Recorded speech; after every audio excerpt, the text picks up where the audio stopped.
pretty, pretty.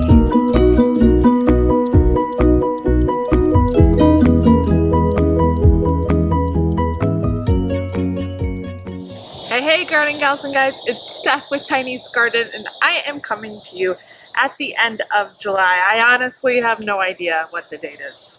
I believe it's July 28th, and I am going to give you my backyard raised bed garden tour. I am a home gardener gardening in zone 5B/6A, and I just posted a video last week of the front garden beds. I will link that below. I made a sunflower bouquet I was really happy with. So if you haven't seen that one, be sure to check it out. But now I'm going to show you my back garden beds. And this is where I have some of my very favorite flowers. So let's do it. These over here is what I may be the most excited about. It is Floret Original Zinnia seeds. I've got, I think, 4 different varieties in here. We'll go through and look at those, but these unicorn ones I think are my favorite so far. It's almost like they could glow in the dark. They are so colorful and punchy. Oh, I love it. The camera is not doing them justice in real life. They're even punchier. I have never seen these colors in a zinnia before, and it makes sense because Aaron from Floret bred these. They're just absolutely beautiful. And I'm not an orange girl, but gosh, that's pretty. I've been really happy with them. I am glad that I let them stay on the stem as long as I have, because they do get more layers as time passes. And this one is nice too, little past its prime, but because she sent out kind of a PSA about keep them on a little longer than you would think so they develop all these layers, I left this first round on, and I see what she means for sure. But I'm happy with the saturation of color, the texture, and a lot of these, if you do the Zinnia wiggle test, where I wiggle and the top doesn't flop everywhere, it's ready to cut. So I'm gonna harvest off of a lot of these. Some of them are past their prime. This one here, wiggling too much, so that one's not ready yet. But I'm going to try and make a little bouquet sample of these. So we'll see how many bouquets I end up with, because I'm going to cut everything that I can back here today. This has been such a problem for me, these Japanese beetles. And it's been difficult to stay on top of them because I delivered twins 7 weeks ago. And so time is a little slimmer these days. But man, they have been rough for me.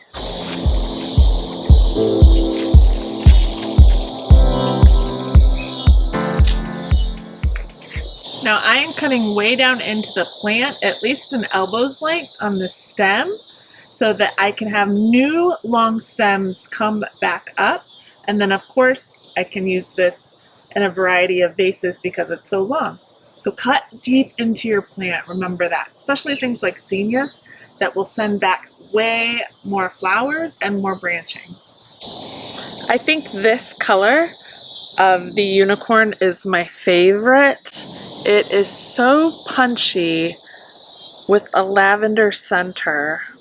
But you can see this one's a little newer, this one's a little older, so it does fade a little bit to a lovely orange. But I mean, these are incredible too, so it's really hard to say. You could use these unicorn ones in so many different ways. They're so vibrant. You could do monochrome, which means where you're doing one color all together and then another bouquet of a different color altogether. You could mix and match. It could work in so many different ways. As per usual, I'm running out of light, but this bed is coming alive. I actually have my first Lisianthus bloom, which is exciting. We've got Lisianthus over here. In the middle, I've got Sahara Rudbeckia, and I have to say, look how beautiful. Everything is just standing straight upright. I don't have any netting here, no Hortonova netting, nothing.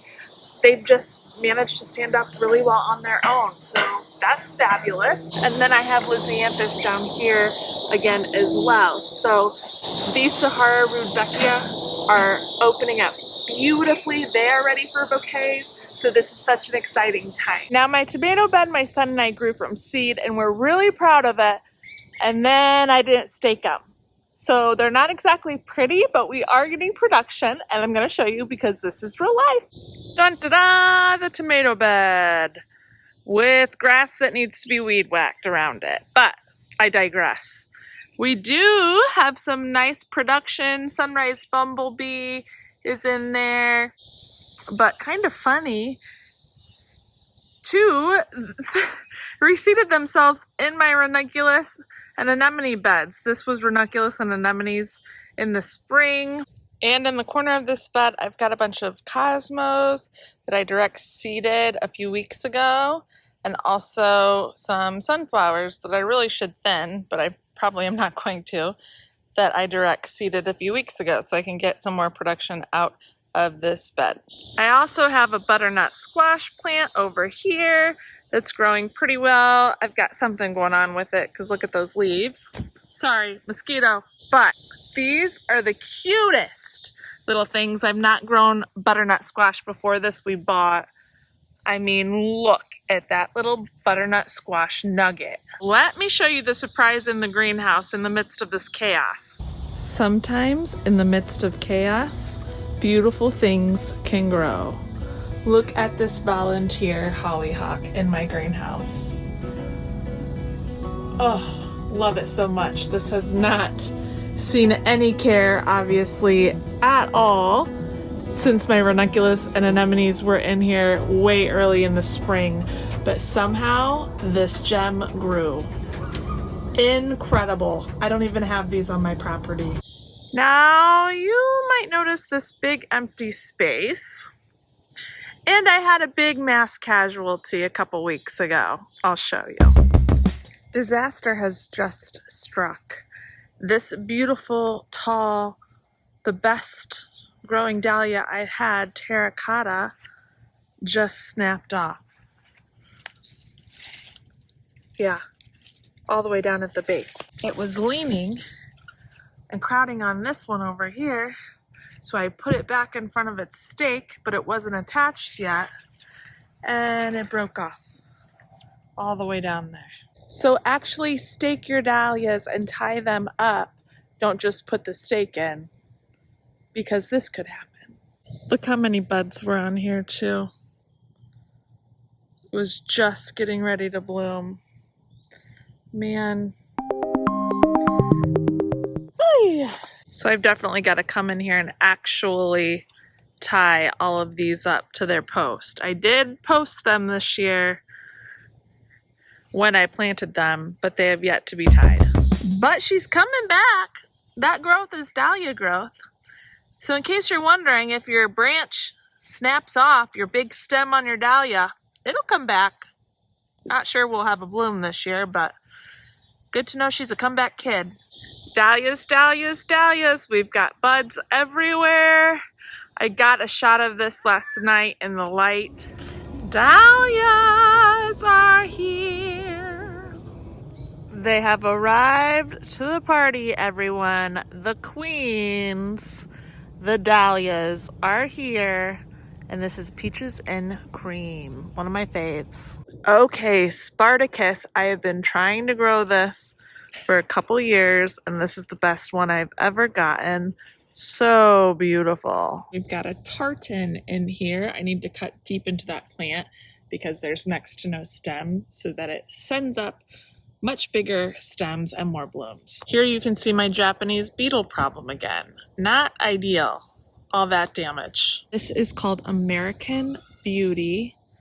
So gorgeous. Again, I don't have a long stem yet, so I gotta cut deep into that plant. But wow, it's a beautiful saturated deep red color. We'll start with dahlias, and my dahlia beds have exploded. Okay, look at these all together.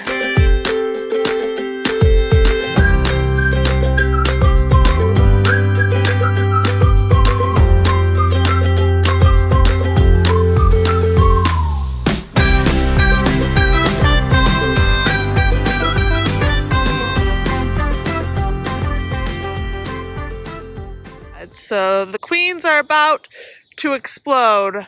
Hang on to your hat. More queen footage coming soon. So now it's time to cut on these beautiful zinnias. Since I'm losing light, I'm going to go ahead and harvest and see what we come up with bouquet wise, and I'll show you back in the light.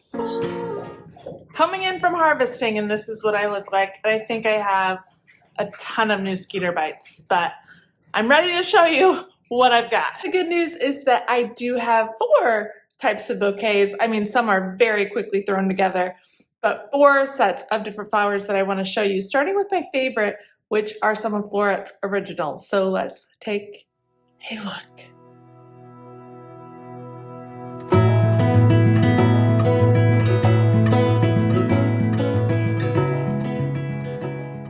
Okay, so here we have an example of what I was talking about earlier with that monochrome color palette. Here, the first 3 jars are the unicorn mix from Floret, a Floret Original. And you can see I've got kind of all that punchy pink mauve there. And then next, the punchy yellow / oranges. It's really more orangey than yellow for sure. And then some deeper pink, maybe magenta, not quite as dark as magenta. Then we get into the yellows, and guys, some of these are not in their prime. You can see the bug damage, but I just wanted to give you an idea of what that monochrome palette looks like. So each jar has similar color palettes, and then we get into like pink at the end. And I am someone who loves to mix a splash of color, but I have to say, I am loving this. It's kind of an ombre from punchiest to lightest. I'm proud of myself for giving it a go. Comment below if you like this type of style, or you really just like mixing and matching like I usually do. All the colors all together all the time. I turned the vases around now because, as I was just saying, most of them are not in their prime, but some of them are spectacular. I left them on long enough to make sure I was getting some full flowers like she recommended, and it is paying off. I mean, check out these 2 in the front here. It is gorgeous. Obviously, I just said I like all the colors all the time, so no surprise that these are my favorite because they're the punchiest. But even look at this one down here. Oh, I showed this to you earlier, I think, and I still love it. All unicorn mix right here.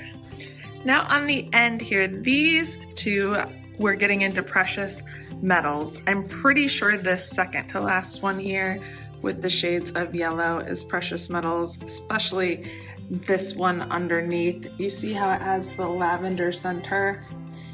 That she indicates on the seed packet is what precious metals can be seen with. Again, don't look at the speckles or the bug damage, but I like the lavender center. Let's see this one. I think this one is actually the prettiest, and it's got a unique center there too. Now this set here is going to be very tough to beat, and I'm going to be honest, I worked the most on arranging these to look nice because it was my favorite, and the others are kind of thrown together, but we'll show them to ya. Staying within the Floret Originals, we have Golden Hour. Now this is just 2 different varieties of her originals that I put in here all together so you could see the specific variety. This is Golden Hour, and I'm telling you, this one down here is perfect. No bug damage, definitely in its prime, lots of layers, just absolutely stunning. A light golden yellow with a little lavender on the tips. Oh, she is a keeper. Now on the other side, we have Dawn Creek Blush. And this one is beautiful. On the seed packet, she notes how it can have a cactus-like look, which is kind of where it looks a little prickly with the petals. This is a better example of that. kind of prickly and pokey like a cacti might look. And then we have these in the middle, which is like the size of my palm and a nice curved edge. And if you look really closely, the edge of the petals has like a pink border, the faintest pink border. So you get a little variation, prickly on the right here, nice and big, your common zinnia petals on the left. And this one up here, I also think is a pristine example. Look how pretty that is. And that's not even super layery, but I still really like it.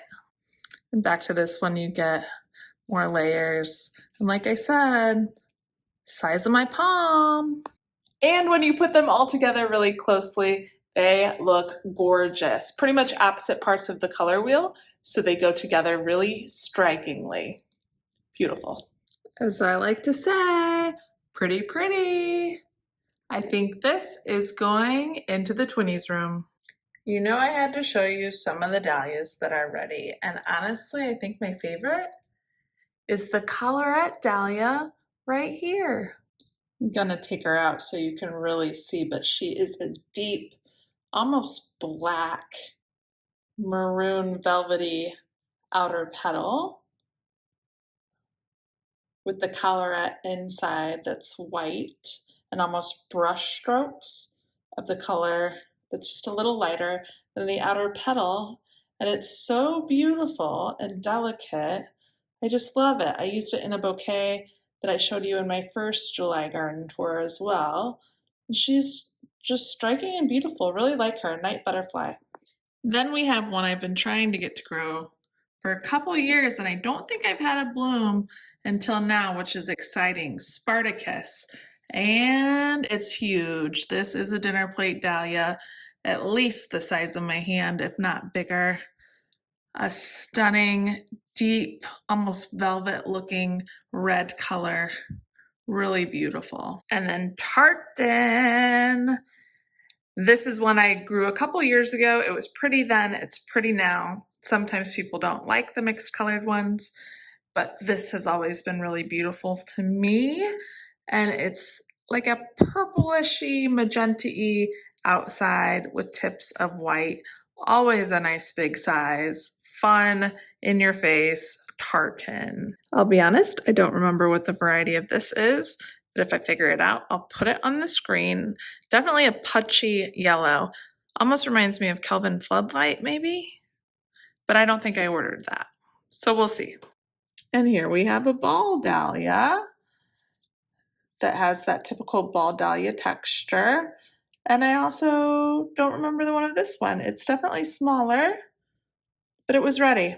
So I put it in here and I'll put the name on the screen. So while the dahlias don't have long stems yet, I will cut deep into the plant and they will have them very soon. Now this actually reminds me of something you'd see in a mid-century modern house. It kind of has those color vibes to it, but it's just from my garden. Peaches and cream dahlia right here, never disappoints.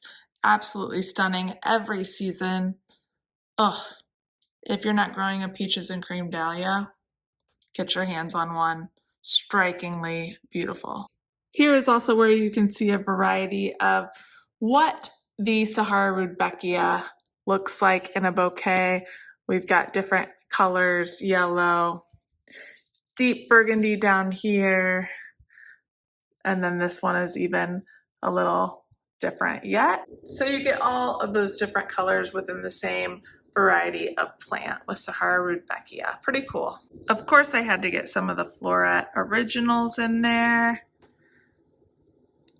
And they look nice. And I have to tell you, I was getting eaten alive out there. So I was doing a lot of shoving into the vase. And I have to tell you, I kind of like it. After watching this back, this is Spartacus. On American Beauty, you can see a little bit of white on the underside of the petals. So I just wanted to clarify any confusion. This guy right here is Spartacus. But it's a gorgeous dinner plate dahlia. I would grow it again for sure.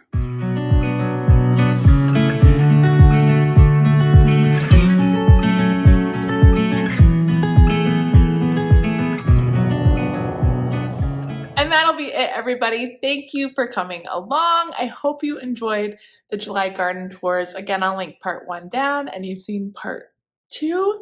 And it was nice to have several different flowers that I can put around the house now. So I hope that was helpful and also enjoyable, and that you are able to harvest many beautiful flowers from your garden. Comment below and let me know if you are enjoying Floret's new varieties. I think I'm going to do a specialized video on that once I have more experience with them throughout the entire season. So if you'd like to see that, comment below and let me know. I should definitely do that. Remember to subscribe if you haven't to never miss a video. I would love to have you here.